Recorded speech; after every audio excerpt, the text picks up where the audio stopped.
have a feeling that we have a lot in common. If you're anything like me, you love a good Reddit story, honey. And I have been binging Reddit stories, and I have to share this one with you. If you've heard of this one, drop it in the comments and tell me what you think about it. Because every time I listen to this story, I hear something new. And I had to share it because the way that it's written and told is impeccable. Now listen, I had to make it YouTube friendly. All right, so let's get into it. So this is from Reddit Confessions. The title is, I stood by and allowed my wife to almost our son, and I was happy she did it. All right. So first of all, I want to give a warning. Some triggering content in here, and this video does discuss real life situations, including self-defense. This content is for discussion, analysis, and educational purposes only. We do not condone, we do not promote any in any form. Viewer discretion is advised. If you or someone else you know is experiencing, please seek professional help or contact your local support services. Okay, fair warning, this one is long as hell. Apologies for that, but this is very hard for me, and I've been carrying it for a lot of years. On the advice of my therapist, I've written it all out to try to work out my feelings on it. Now, he didn't advise me to submit it to Reddit, of course, but I have struggled with this for a long time, and I need to hear other people's opinions on it. I still really have no idea how to feel about this, even after all these years, but I will submit for judgment by the masses. I know I did wrong on some things, probably a lot of things. I tried to do my best that I could. My son was very troubled. If you've seen the movie, We Need to Talk About Kevin, it really will help understand what I'm talking about. Because I promise you, when I watched that film, I thought I was watching a documentary of my life. I felt like the writer must have had cameras hidden in my own house. That's how accurate it was. The only difference is that in the movie, the boy appears normal to his father and only reveals his true nature to his mother. With my son, he didn't have that mask. His insane behavior was the same with everyone. I guess he didn't discriminate, okay? From the day he was born, my son just came out wrong. He was planned. My wife and I tried to get pregnant, and we were ecstatic when he was born. He was wanted and loved. We showered affection on him and really tried to give him a happy childhood. But from the day we brought him home from the hospital, he was miserable. He cried for 13 months straight. I'm not exaggerating. 13 months without a break. He cried until he had no voice left and kept crying. You could see his little face scrunched up and no sound coming up. Totally hoarse. There were times we would literally be crying. He would literally be crying in his sleep. I've never seen or heard of anything or any other kid able to do that. We brought him to doctors, specialists, tried changing his diet. We held him, rocked him, toys, swaddling, music, mobiles, everything we could think of. Nothing worked. 13 months, grading, grinding, no sleep hell. Once he got over the crying stage, we thought we were out of the woods. But it quickly became clear that for some unknown reason, he was just angry at being alive. I never saw that kid have a genuine, joyous smile once in the time I knew him. I saw him grin a vicious, horrible grin many times, taking a perverse pleasure from causing pain or suffering or breaking a rule. But a smile from real pleasure at something nice? No, never, not once. He had no interest in anything positive.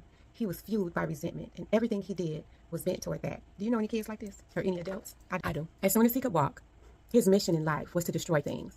He would break or try to break anything that came into his range, smash it, chew it in the toilet, anything hateful that he could do. After a while, he figured out how to get his diaper off and took great pleasure in pooping and peeing anywhere he could. After a while, he figured out he could hide it and started peeing and pooping in places we wouldn't find right away, grinding it into carpets, making it even more of a problem to clean, and making the house stink. What would you do? Put in the comment, what would you do? You go into your closet, looking for your favorite winter boots, and he done pooped in there, rubbed it in the carpet. So you'll find it 3 months later, and you're just wondering, what is this smell? And he just looking at you like, you got some things to do. You're going to be busy for the next 30, 40 minutes, right? What would you do? Okay. When he got older, ages 9 to 15, he would pee and poop in our bed until we got a lock on our door and he wasn't able to get in anymore. First of all, that lock would have been installed day one. All the crying. Okay. Locked day one. Anyway, then he'd just take a dump in the hallway in front of our room. That biological warfare started around to grow out of it. I try to speed things up as I could literally go on for days about this stuff. But as he grew older, he became more and more unmanageable. He would bite, kick, scream, scratch, and spit at anyone trying to do anything with him. He was kicked out of school twice before he was 9. Then they let him back in, and then they finally kicked him out for good. He had to change schools. The next one put him in a special class that kept him away from other students. We had to install a door and lock in the kitchen because he would steal sharp utensils and use them to gauge. When I say this is deja vu for me, if y'all don't want my commentary, I'll put the link where you can listen or read this yourself. But listen, when I say this is deja vu for me, my life, I have the information out here. It's already a thread with it called Who the F Did I Raise? But honey, this is my son all day long. You know how many times he stood over me with a knife? I'm waking up, he's standing over our bed with a knife. He knew how to jiggle the lock, how to get through the lock. Yeah, that was wild, but I'll talk about it later. When he was 10, he stabbed me pretty good in the hip and ass. You heard that. When he was 10, He stabbed his dad, because this is his dad telling the story, in the hip and in the butt. I still have the scars. As he grew older, he grew darker. He moved into setting things on fire and torturing local animals. There was a stray dog that hung out around the park near our house. My son blinded it in one eye with a barbecue fork. He would dip cats' tails in gasoline and light them on fire. Child. He became a scary, stinking, vicious beast that lived in our house, and we couldn't do anything with him. I'll take this opportunity to preempt the tsunami of messages. Yes, we had the kid in freaking therapy. He saw a psychiatrist twice a week, and God knows how many different medications prescribed to him over the years. Nothing worked. Therapy didn't work. Meds didn't work. Nothing freaking worked. He was like a poison cloud of resentment and fury, lashing out at anything within his reach. Okay, he just wanted to give y'all that disclaimer, because he already knew y'all was going to be in the comments. So I said, why didn't you get him therapy? He already knew. When my son was 16, my wife got pregnant again. I can't tell you how different our reaction was. Instead of joy, we felt horror. This pregnancy had not been planned, and we really were at a loss at what to do. My son had been such an unending nightmare for 16 years. We couldn't take the idea of starting again from the beginning. Listen, we talked about terminating, but access to abortion, or access to the A word, was not easy in those days as it is now. And B, my wife was very against it. We talked about many options. In the end, we decided that my wife would have the baby, and if it turned out evil, we would put it up for adoption. We knew we just couldn't do it again with another child like our son. Baby, look, I'm with you when you're right. I am with you when you're right. We had a daughter. She was normal. Suddenly, we saw what our lives should have been. Like the whole time, how things would have been had our son not been himself. She laughed at things. She breastfed without biting. She didn't have teeth yet anyway, but you could tell she was just trying to eat, not tear her mom's breast off, right? After 4 months, she was sleeping through the night. She was happy. She was normal. I can't describe the relief and happiness that we felt. I don't have words for it. Baby, look, when my Jackie was born, after Mikey, it was night and day, baby, and we had those same conversations. What if I have the spawn of Satan again? What are we going to do? I love Mikey, but Mikey tried to kill all of us. Okay, let me get back into the story. I'll talk about my stuff later. It's a link in the description, child. You can watch that playlist if you want to. It's a mess, child. This is where I believe I may have started really pulling back from my son. Up until that time, there were mistakes made, but I always tried to do the best for my son. I'm convinced of that. I tried to help him and love him and care for him. I really tried, but when my daughter was born, my wife and I both instinctively just turned towards her. She became our focus. Not from malice, but just because she was so much easier. She was so happy and sweet. Every moment we were with her was like magic. I understand this was wrong, but we honestly couldn't help it. I don't have a better explanation than that. I could tell you what it was. You couldn't believe that this child loved you back. That's what that was. That's what that was. That first one hated you, and you did everything you could to make sure that child was safe. You tried to make that child happy and feel loved, and all they gave you was grief, honey. And this baby loved you back, and you were like, this is what this is supposed to be. It's like being in an abusive relationship with your child, and then you meet another child that loves you back, and you're like, I'm going to focus here because this one here makes me sad, right? So I get it. My son hadn't given a crap about me and my wife being pregnant. Well, actually about my wife being pregnant, right? I honestly don't know if he really understood it. But when we brought our daughter home, he started acting out even more. I didn't think it was possible, but he took it up another notch. At this time, he was 17, and we were having blowout screaming matches daily. Usually, after we fought, he would storm out the house and disappear for hours at a time, or come back the next morning. It was a relief. I started to actually look forward to our fights, because it would get him away from us for a while. Child sound like my ex-husband used to start fights so he could leave and be gone for a minute. After a while, I started telling him, just go. You don't need to argue with me. Don't bring me into your foolishness, okay? Just go. You don't need to do all that. You got plans, I got plans, okay? After the birth of our daughter, my relationship with my son was almost entirely gone. Our only real interactions were screaming at each other. My wife was even worse with him. She just had nothing left. By that time, if our son even came into the same room as her, she would just stop whatever she was doing and start screaming, get the frick away from me, get away, get the frick out, until he left. He started spending more and more time out of the house, which was a blessing for us. I have no idea what he got up to in the world. We were just happy it wasn't being inflicted on us. Now, one thing I do agree with, he should have had some kind of, well, it wasn't a tracking device back then. I don't know. Because people had things to say when I was going through this stuff with my son. And baby, he had all kind of programs he was in. We had all kind of support. And he still did what he was going to do. And yes, he is in jail now. And I just found this out last week. But I digress. Let's get back into this story. As a consequence of our son's behavior, we had invested heavily in locks around our house. All of the cheap, thin interior doors in our home have been replaced with thick, dense wood doors that couldn't be kicked through, equipped with keyed locks that my wife and I carried keys to. I know it sounds extreme, but locks and heavy doors were the best way we found to create safe spaces from him. And again, before I'm inundated with messages, I wasn't locking my son in rooms like a prisoner. He had free reign in the house. He can go and come as he pleased. My wife and I would lock ourselves in rooms to protect ourselves from him. If anything, we were the prisoners in our own home. Baby had deja vu. He would be out here kicked it. Me, my husband, and our youngest son would be in a room with the door locked so we could get some rest or sleep or whatever. But he got to kick it free range in the crib till he started running away. He was running away and stealing from the local Walmart. It was just a lot. He was on the news. It was just a lot. Okay, back to the story. All right. And then my daughter began crying. And you can tell after a while what they need, right? They cry differently if they're hungry or need changing or just are restless and want to be held. Babies can communicate pretty well before they can speak. This cry was none of those things. This cry was sheer terror. The second we heard it, my wife and I were both up out of our chairs and running to the room. The door was locked, of course, and it took a few seconds to get the right key in and get the door open. I can imagine her fumbling with those keys, honey. They couldn't kick it in because it was a strong door. My son was in the room. We lived in a bungalow, and the bastard had climbed in the window to get her. He was standing over her crib with a sharp utensil used to cut steak, right, in his hand. I had no idea where he got it from. It wasn't one of ours. We controlled our sharp utensils very carefully and always kept them in locked drawers. Our sharp utensils was kept in a closet, in a box, locked up, baby. Ain't no way he could get it. We couldn't even get it, okay? So I do understand that. I think he may have stolen it from one of our neighbors' houses. He had broken her skin twice already, once in the belly area and once on her arm. I could see the bright red life force running down, right? Was bright red. Okay, it comes out of your veins. That's what he saw. When I entered the room, he was dragging the back of the sharp utensil down her face. So this is how I imagine it. Not opening skin, almost tickling her with it, right? Teasing her while she screamed. He looked up at us and smiled, baby. Before I knew what I was doing, I was already moving, running to put myself between them. I just moved instinctively. Even with that, my wife got there faster. It was like a movie on fast forward. She got to our son and bashed his hand away, right? Knocking the sharp utensil across the room and then shoving him with her whole body weight, so hard that he flew from the crib and bounced off the wall. I picked up my daughter and held her while my wife screamed us. I could see her shaking, almost convulsing. I can remember the smell of the room, the sound of my daughter screaming, and the wailing. The look on my son's face as he stood there. Just nothing. Blank, numb. There was nothing in his eyes. No emotion.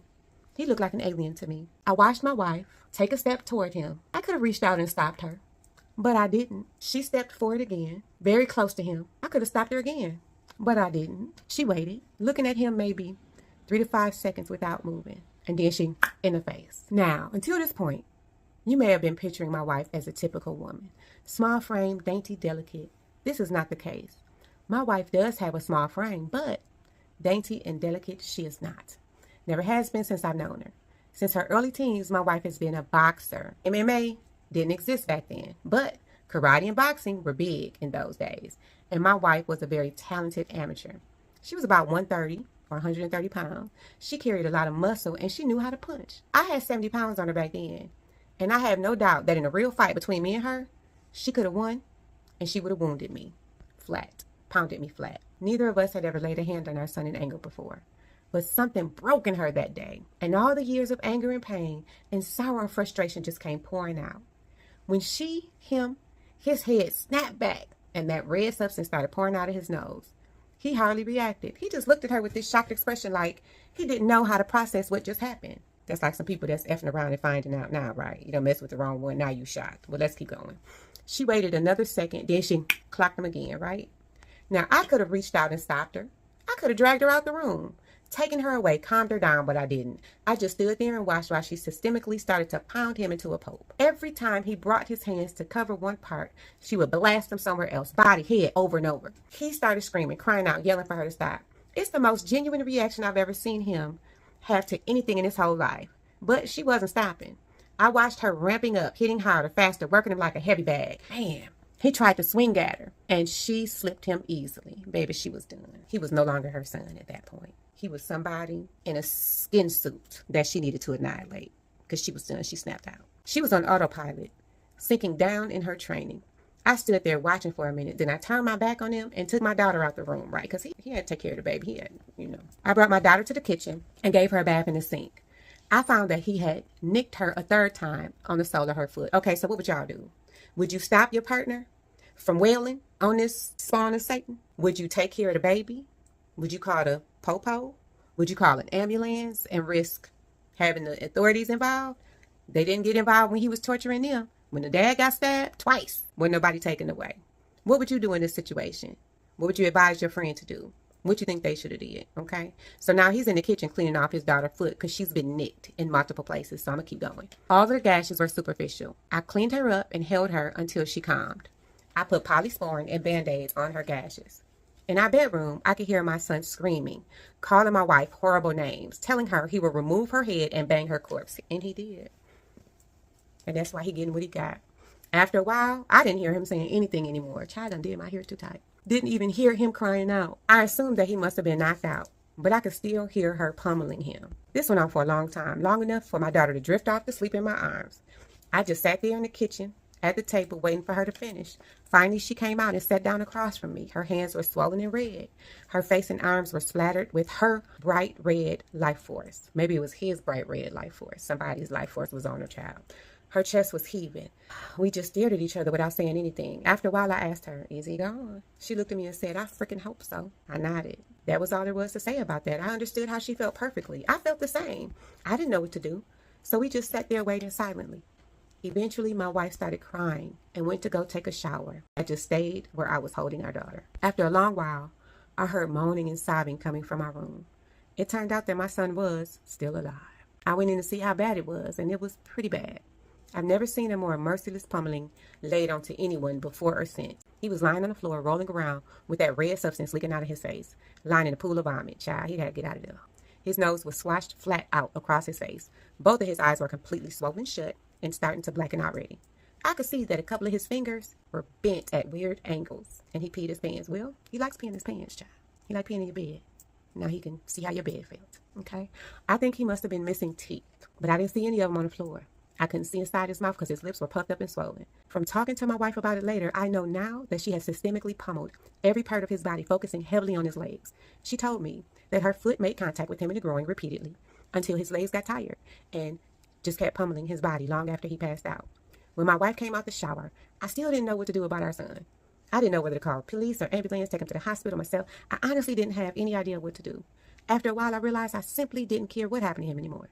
And we decided to just let him live or die in his own, child. There was an in-law suite in the basement that we had never really used, and my wife and daughter and I just moved down there. We simply seeded the top floor of the house to my son and locked everything down, and we separated our lives entirely. Now, there was plenty of food in the upstairs cabinets, enough for a couple of weeks or more. He had a washroom and bedrooms to use. We had a washroom in the basement, a small kitchenette, and a separate entrance, so we just stopped going upstairs. We just decided we were done with him. I figured we'd let his food run out and see what happened. Y'all think this is a good idea? How do you think this is going to end up? The son has full range of the whole house upstairs. The family to move to the basement, child. Would you have done that? Or would you have tried to get him out of your house? Or would you have been afraid that y'all would have went to jail? Because excessive force, a little bit, he got it for old and new, baby. So somebody would have been spending some time behind bars. And what's messed up, it wouldn't have been him. It would have been the mother. Probably the father, too. And they would end up losing the baby. That would have been crazy. Okay, let's keep going. Over the next week, we could hear him moving around upstairs sometimes. I think he just spent, because that wasn't going to be good for anybody. All right, my wife stayed with our daughter. She was never out of our sight. One night, we heard him going ballistic, smashing things and banging. We didn't respond. He never tried to get downstairs or get near us, though. I think he was afraid that if he got near us again, my wife might finish the job on him, and baby, I'm with you when you're right. After 3 weeks down in the basement, we hadn't heard anything from up above in a few days, and I ventured upstairs to the main floor of the house. The place was demolished. There was no sign of my son. He was gone. It took months to repair the damage he had done and to get the main floor back to normal again. There was food and poop smeared all over the walls and broken glass on the floor, big holes in the drywall. He had ripped the place apart. He tore up the linoleum in the corner of the kitchen and emptied an entire foam fire extinguisher into the living room. He's just destructive. The kid wasn't shy about lighting things on fire, baby. How many times did I wake up to my house on fire? Because my son done found a lighter at school in his teacher purse. Girl, let's keep going. After that, I lived in fear every day that he would come back that he would ambush us out of the blue and try to end us. We moved out the house about 3 years later. I finally stopped being afraid that he would show up again, as now he had no idea where we were. I finally felt safe from him. All this happened a long time ago. My son was born in the spring of 1971. My daughter was born in 1988. I'm an old man now. I'll be 70 this year, and my wife passed from cancer in 2016. My daughter is 31 now. I moved in with her and her husband after my wife passed. I've got 2 granddaughters, and they're the joy of my life. I see a therapist a couple times a month to talk about all this. I don't know where my son is. The last time I saw him was when he was lying on the floor of our bedroom, bleeding and smashed. I haven't heard anything from him since he left, more than 30 years now, and I don't want to. I carry a lot of guilt from that time and a lot of conflicted emotions. I didn't beat him myself, but I allowed him to be beaten. He keeps saying it. At this point, you dry snitching. We get it. Your wife did it, but you was a participant. You need to keep saying you didn't do it, okay? You did, kind of. All right? Let's just be real. I swear, a man gonna throw a woman under the bus, baby. Started with Adam, the wife you gave me, right? It's just a curse, child. Anyway, but I allowed him to be beaten, and I thought he deserved it. I was happy it happened. I didn't try to end him, but I would have been happy had he passed. I will say that I do hope he was able to overcome his demons and go live a normal life somewhere. And if he wasn't able to do that, if he stayed the way he was, then I truly do hope someone out there ended it for him. When I knew him, he was a rabid dog. And whichever way it went, I just hope he isn't still out there hurting anyone else. Okay, so what do y'all think about this situation? Believe it or not, I know some people are not going to believe it. This happens more often than you would think. Stand by for similar confessions. But first, let's read some of these comments, all right? Now, I have my own theory of what happened to that son. I don't think he made it personally. But that, statute of limitations don't run out on. I don't think that boy made it. But I think this man just needs to get his story out. Now, maybe he did. But it is hard to kill evil. Real old and evil people, they live for a long time, it seems like. He might be alive. I don't know. Let's keep going. Okay. Need that. See, like I said, children like this do exist. Their parents living in terror and police have no help. A friend works with a kid just like this, and they have to use the buddy system at their work for safety. There's nothing more that can be done now than that. Many years ago, you did your best, OP. Not much more you could do. You agree? You did your best, child. It was hard for me to get help, and I have documentation, stacks of documentation, psychological evaluations, all kinds of stuff, and it still took forever for me to get help. So back then, in the 80s, they were just like, handle it the best way that you could, beat them. Like they didn't have any resources. They didn't. Fat Tabby said, my sister-in-law has worked with similar kids. Nothing like the son in this post, but like the children your friend has worked with. A couple of them ended up, not just in the buddy system, but female teaching staff weren't even allowed to contact with them because the risk was too high. She said more than once that there really wasn't anything anyone could do unless these kids committed a serious crime. It seems like some people truly are beyond help. And I do keep going back to me, because when I say this story resonated with my spirit and soul, this story did. They told my son, there's nothing we can do to you because you're not an adult. The police, a detective told him that. After he stole something from the store and we took him. I told the story before. I'm gonna put the link in it. I'm gonna put the link down here, right? The whole playlist. But we took him to the store to teach him a lesson, and we told the police before we got there, hey, we're bringing my son in. I need you to scare him straight. Now, he was so cute, and his little glasses would always be crooked. He was just so cute, child. He was just adorable. And we took him in there, and the police was like, it was a woman detective, and a male detective. The woman detective was like, he's adorable. Don't worry, son. We can't do anything to you because you're a minor, not until you become an adult. You just gave him free reign. When I say this little boy was a genius, baby, he stopped crying, and maybe he turned up. And when I say he did everything he could short of us, he tried. He poisoned us. He tried. And set the house on fire. He tried. But they can't charge children with attempted unaliving. Ain't that something? So they were like, until one of y'all actually stop breathing, there's really nothing we could do. Until that one day. I'll get to that later. All right. Check that out. Now, I don't know if this person's name is Askiar, but whoever you are, you said. It seems like some people truly beyond help, baby. Again, I'm with you when you're right. Okay. Like I said earlier, my son called me from jail. I'll put an update in here in the playlist. Never expected it. Never thought he would go to jail for what he went to jail for. It happened. And you talk about devastation just came upon me. This situation right here is deep. What would you do if this was your child? Because you can't return the sender. Who are you going to give it to? Yourself? God? What you going to do? Right? You're responsible for the lives you bring into this world. Let me put it like this. The mothers are responsible.